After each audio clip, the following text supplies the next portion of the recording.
안녕하세요. 스페셜 뉴스 글로벌 명의 명클리닉 시간입니다. 저는 쿠키뉴스 이기수 기자고요. 공원에 오면 많은 아주머니들, 여성분들 운동하고 계시죠? 볼 수 있습니다. 삼삼오오에서 혼자서도 하고 둘이서도 하시고. 그분들이 누구나 다 경계해야 될 병이 있습니다. 바로 유방암입니다. 유방암 중에서도 말기 단계라고 하는 전이성 유방암에 대해서 알아보겠는데요. 유방암 환자 10명 중 1명꼴, 좀 더 많이 자면 1.5명꼴로 발견된다고 합니다. 전이성 유방암의 최고 권위자이신 경험이 많으신 선생님 만나러 갈 건데요. 종양혈액내과 전문의십니다. 강석윤 교수십니다. 만나러 가보실까요?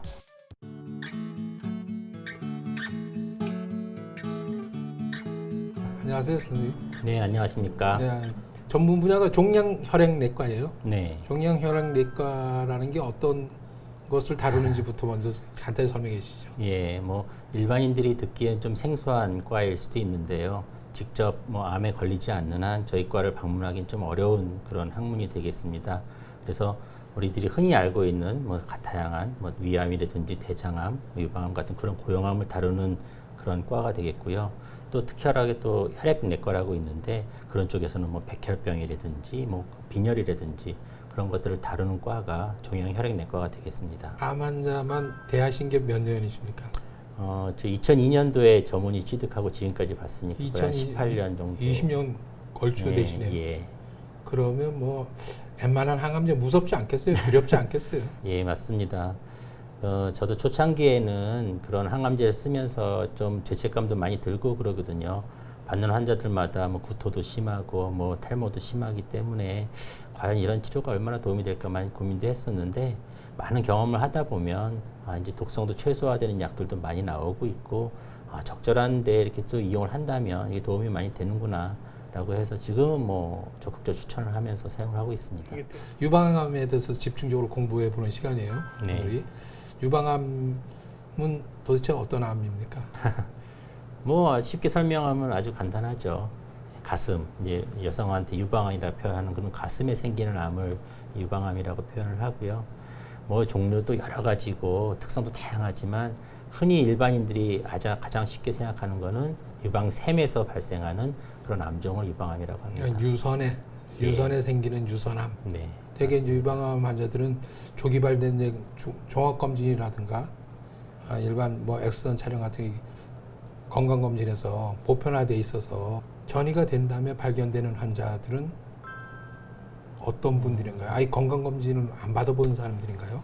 그러니까 뭐 그 조기 검진 프로그램이 뭐 전부가 아닌 것처럼요. 저희가 지금 아마 국가에서는 유방암 경우에는 50세 이상 그리고 가족력이 있을 때는 40세부터 이제 유방암 우리가 이제 촬영술이라고 하는 유방 촬영술을 얘기하는 거거든요. 그런 걸 통해서 의심이 되는 경우는 뭐 초음파도 하고 이렇게 프로그램이 발달하면서 물론 젊은 나이에 유방암을 진단되는 환자들이 꽤 나오고 있는 건 사실입니다. 근데 뭐 전이된 환자들이 그런 검진 프로그램 이용을 안 했기 때문에 전이게 되느냐 뭐 꼭 그렇지는 않을 수도 있고요. 그런 환자들을 보면 대개는 그냥 가슴에 혹이 만져질 정도의 그런 증상이 있음에도 불구하고 그냥 검사를 안 하고 좀 소홀하게 생각하고 이건 별거 아니겠지 그렇게 생각하고 또 이제 특징 중에 하나는 또 유두에서 출혈성 물 같은 게 좀 나오는 경우도 있는데 그런 것들이 별거 아니겠지라고 생각하고 간과하고 넘어가는 분들이 있거든요. 그러니까 병의 진행 속도가 빠른 경우는 그런 증상이 나타나서 얼마 안 있어도 바로 전이가 되는 환자들이 있기 때문에 일단 중요한 거는 그런 검진 프로그램 이용하는 것도 중요하지만 자기 검진을 통해서 그런 증상들이 조기에 좀 나오면 빨리 진찰을 받고 상의를 하는 게 제일 중요할 것 같습니다. 젊은 나이에 발병한다는 거는 사실은 유전적인 영향이 있다는 거 아닐까? 뭐 그렇게 설명을 할 수도 있고요. 네. 사실은 동양인 특히 이제 우리나라나 대만, 일본, 중국 이런 데를 보면은 정말 젊은인 친구들이 많이 있거든요. 뭐 한 40대, 50대. 제가 개인적으로는 뭐 21살 먹은 그런 유방암 환자도 있고 그래서 보면 뭔가 좀 유전적으로 동양인들이 성인과 다른 뭔가 있을 가능성도 있고 또 환경적이 점점 빠르게 서구화가 되면서 그 그거에 맞춰서 젊은 친구들이 뭐 패스트푸드도 많이 먹고 이런 것들이 좀 더 영향을 미치지 않았을까 하는 생각이 듭니다. 사이즈가 크거나 5cm 이상 큰 거거나 아니면 유방 밖으로 벗어 임팟을 타고 퍼졌거나 네. 그런 경우가 이제 주 환자는 보시는 거죠. 그렇죠. 예. 그게 이제 그런 경우를 전이성 유방암이라 그럽니까? 진행성 유방암. 예, 저희가 보는 환자 중에 물론 그런 다른 장기로 전이돼서 와서 이제 항암 치료하는 분도 물론 있겠지만 말씀하신 것처럼 조기 유방암이라도 주변에 이제 국소, 주변에 임파절로 전이되는 환자들, 또 요 수술하기에는 지금 그 범위가 좀 크다든지 아니면 유방을 보존할 수 없는 그런 환자들은 먼저 항암 치료를 먼저 하고 크기를 줄여서 하는 그런 경우도 있습니다. 그래서 그런 조기나 진행성 유방암은 저희가 완치를 위해서 하는 항암 치료를 하는 군이 또 있고요.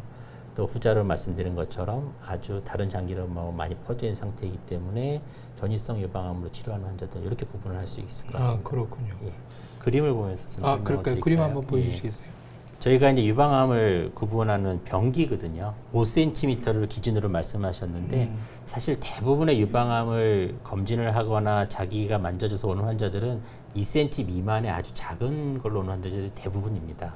그래서 이렇게 지금 보시면 종양의 병기가 일기인 환자들 정도로 크기가 작게 오는 경우들이 많은데 제가 이제 진행성 유방암이라고 하는 경우는 이제 뭐 대개는 이렇게 5cm 이상 크기가 크거나 아니면 이렇게 임파선 전이가 꽤 많이 동반된 경우를 이제 진행성 유방암이라고 합니다. 네.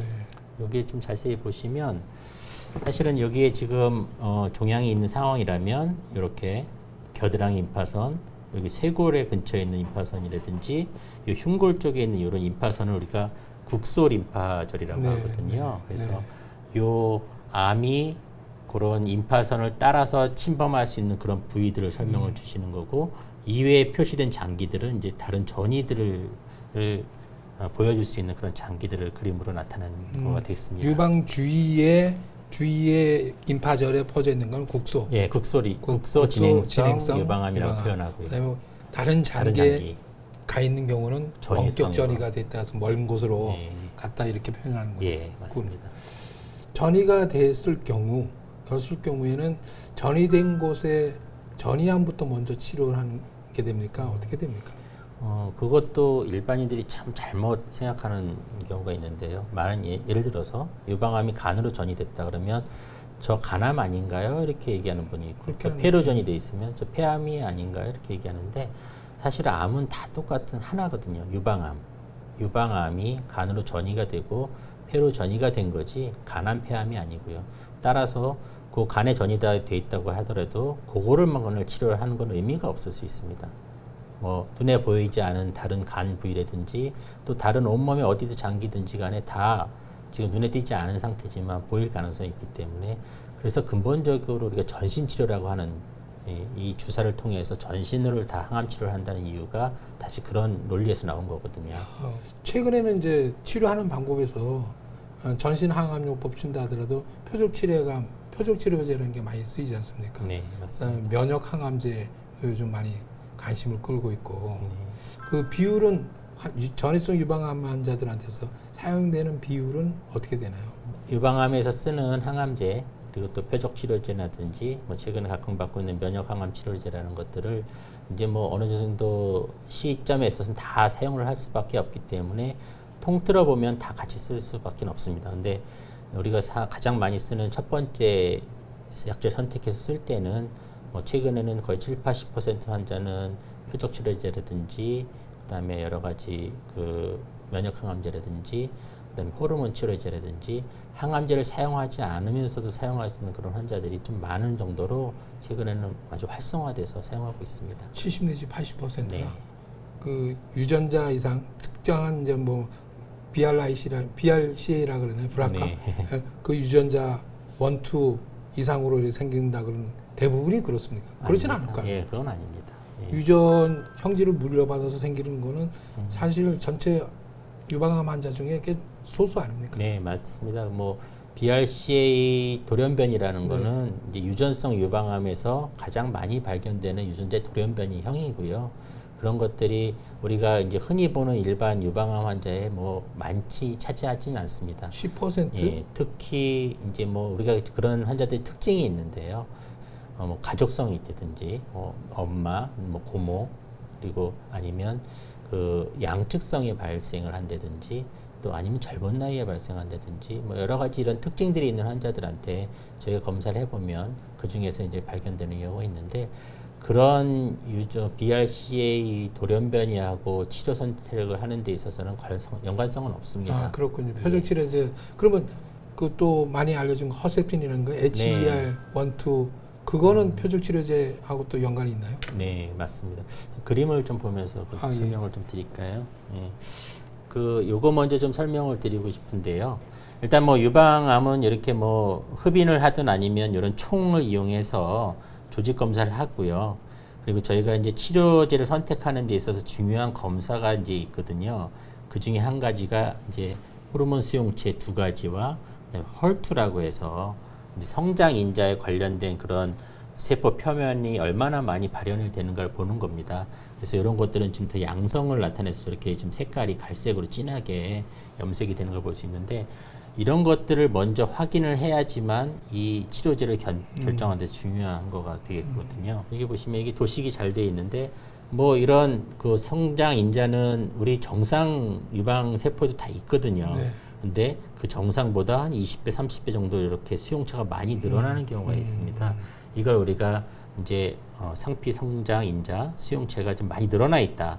정상은 한 두세 개밖에 없는데 그게 뭐 20, 30개로 늘어나 20, 30개 늘어났다든가 예. 이렇게. 그럴 때 우리가 이제 헐투라고 이제 표현을 하는데, 이 헐투 양성 유방암이라고 그렇게 진단되는 환자한테는 그 헐투 양성에 이제 맞는 치료제를 선택하는 것이죠.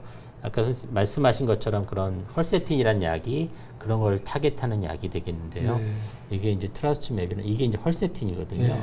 헐세틴, 그다음에 요런 펄투즈맵이라는 약, 예, 이거 이제 퍼제타라는 약이 있습니다. 그다음에 요런 캐사일레라고 하는 TDM1 같은 것들이 다 요 수용체를 이제 억제시킴으로써 이제 암 성장을 억제시키는 그런 HER 수용체를 억제시키는 그렇죠. 약들이군요. 예, 그게 맞습니다. 너무 많이 늘어났으니까 더 늘어나지 않도록 또 기능을 예, 못하도록 억제시키면 이런 이제 수용체 역할하는 게 이런 이제 여러 경로를 통해서 암이 막 성장하고 분화하고 이런 것들을 이제 역할을 하게 하는 거기 때문에, 이걸 막아줌으로써 이런 것들을 못하니까 네. 암세포가 이제 성장하는 거 억제가 되겠죠. 저 고리만 딱 찾으면 저 환자들은 거의 뭐 완치를 기대, 약만 복용한 평생 뭐 맞습니다. 다 누릴 수 있을 정도로. 저거 약제들은 다 주사약이고요. 네.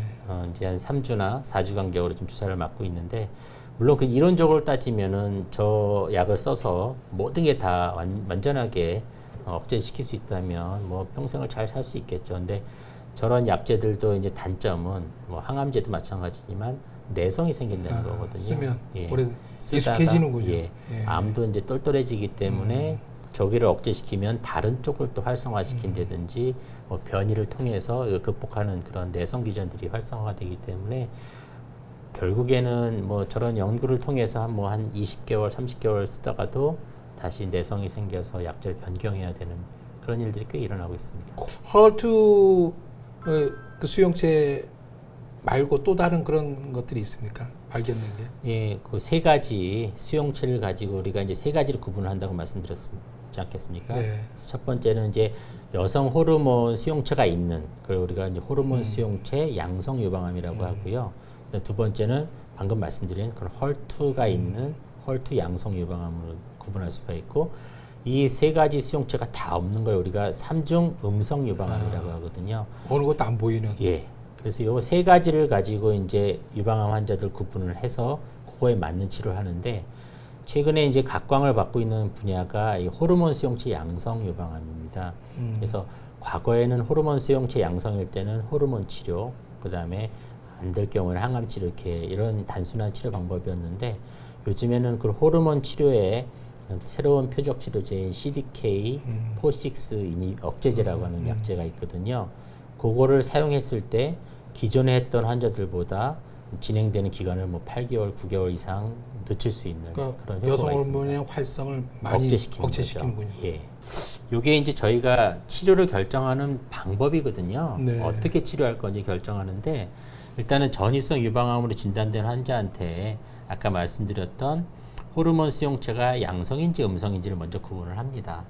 그래서 이 호르몬 수용체가 양성이다 그러면 질병의 진행 속도가 빠르지 않거나 그다음 전이 부위가 뭐 임파선에만 있거나 뼈에만 있거나 이렇게 아주 위급한 상황이 아니라면 일단 호르몬 치료라는 걸 하거든요. 여성 호르몬을 낮추는 그런 치료를 하게 되고 이런 것들을 2가지 아니면 3가지 약제를 계속 1차, 2차, 3차 치료를 해봤는데 그럼에도 불구하고 이제 불응을 하는 경우는 이제 항암요법으로 넘어가게 됩니다. 근데 이렇게 음성 유방암이면 다 그럼 항암 치료를 해야 되느냐? 그건 아니고요.